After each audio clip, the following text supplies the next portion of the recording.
Dalam hening, ku bertanya tentang siapa aku dan keberadaanku. Aku di sini, bumi kita, ibu pertiwi.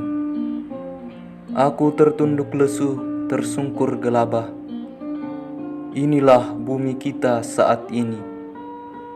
Bumi yang nampak sedih, tersesak derita yang bertimbun-timbun. Adalah sungai yang berbingkai sampah. Sungai yang telah sejiwa dengan plastik dan pakaian bekas. Siapakah pemilik sampah itu?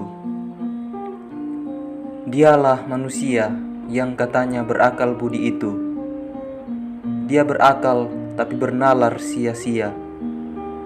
Seolah manusia ingin berkuasa, menalaikan kodrat dirinya, dan ingin sama dengan dia, sang penguasa alam semesta. Itulah manusia. Yang penting aku senang, tak peduli bumi ini hilang. Yang penting aku tidak repot, terserah bumi ini sekarat. Lalu kira-kira apa faktor penyebab banyaknya sampah? Pertama, masyarakat yang sangat pasif. Kedua, budaya instan dan praktis. Dan ketiga, kurang kreatif.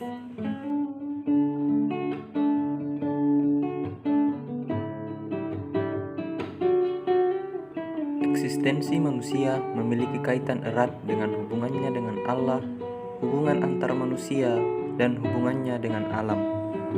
Alkitab telah menunjukkan bahwa ketiga hubungan itu telah rusak. Hal itu bermula ketika dalam Kejadian 1 ayat 28, manusia diberi kuasa untuk memelihara lingkungan hidup. Manusia seolah salah paham dengan pemberian kuasa itu. Akibatnya, manusia cenderung mengeksploitasi alam secara tidak bertanggung jawab.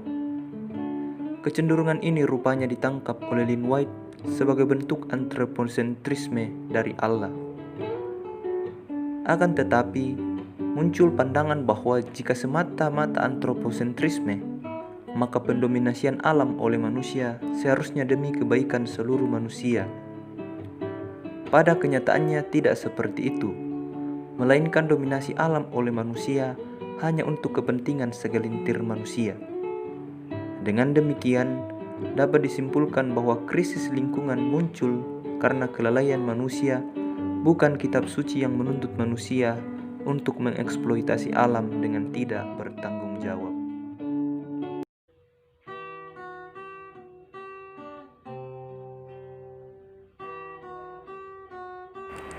Dokumen Caritatis in Veritate menegaskan bahwa perkembangan manusia juga berkaitan erat dengan relasinya dengan lingkungan hidup. Lingkungan hidup adalah anugerah Allah untuk setiap orang, dan pada saat yang sama, kita manusia juga bertanggung jawab demi hidup selanjutnya. Alam seharusnya dipandang sebagai bagian integral hidup manusia dan tidak dilihat hanya sebagai objek untuk dieksploitasi.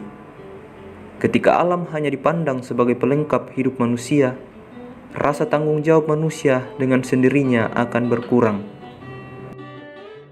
Selanjutnya, ensiklik Laudato Si mengacu pada spiritualitas Santo Fransiskus Assisi yang menyapa semua ciptaan sebagai saudara. Ia membuka hatinya terhadap lingkungan dan menunjukkan hakikat manusia yang sebenarnya, yaitu pribadi yang menyayangi alam. Pandangannya tentang alam telah melebihi apresiasi intelektual yang selalu dibangga-banggakan oleh manusia. Akan tetapi, terkadang manusia melalaikan hal demikian. Justru karena disiplin intelektual, manusia melalaikan panggilannya untuk memelihara alam. Akibatnya, semakin hari lingkungan alam semakin rusak, dan yang menjadi korbannya adalah masyarakat kecil dan terpinggirkan.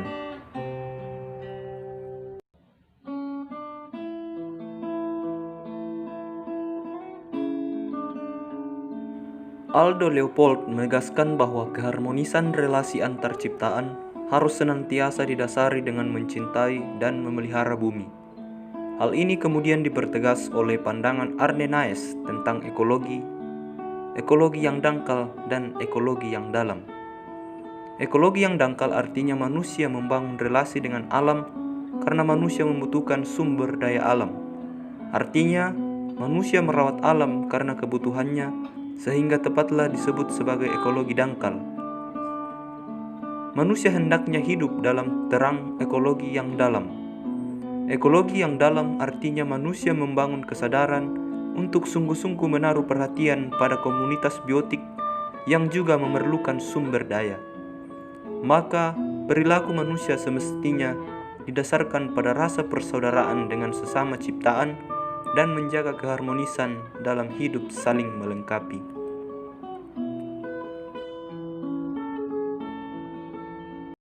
Solusi untuk kepentingan bersama. Memisahkan sampah organik dan non-organik. Sampah organik bisa digunakan untuk membuat kompos cair untuk menyuburkan tanaman.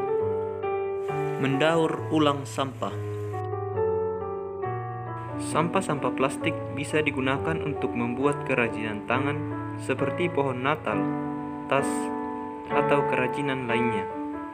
Dengan demikian, volume sampah dapat dikurangi. Manusia bukan bagian dari alam, tetapi manusia adalah alam itu sendiri. Alam tidak dapat dilepaskan dari dinamika kehidupan manusia. Ingatlah, kita dipanggil untuk menguasai alam ciptaan dalam arti memelihara dan menjaga keutuhan lingkungan hidup.